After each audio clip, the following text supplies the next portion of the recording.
نفلی روزوں کو زندہ کریں، یہ مٹی ہوئی سنت ہے، اس کو زندہ کریں۔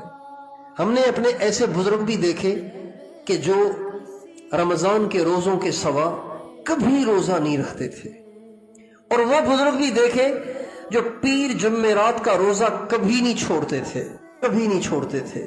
اور ہم نے دیکھا کہ جن بزرگوں نے کبھی نفلی روزے نہیں رکھے ان کی صحتیں آخری عمر میں بہت خراب ہوئیں، بہت خراب ہوئیں، بہت خراب ہوئیں۔ اور جنہوں نے نفلی روزے مستقل رکھے، پیر جمعرات کا روزہ پابندی سے رکھا، ان کی صحتیں آخری عمر تک بھی بالکل ٹھیک ٹھاک رہی، آخری عمر تک۔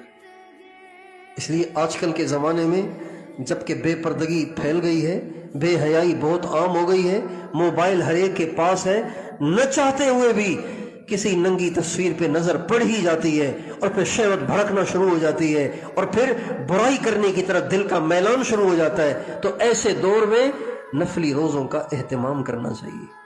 تو پیر جمعرات کے روزے کی کوشش کریں گے کم از کم۔ ان سردیوں میں آپ اس کی عادت بنا لیں، انشاءاللہ پھر گرمیوں میں بھی آپ کے لیے آسان ہو جائے گا۔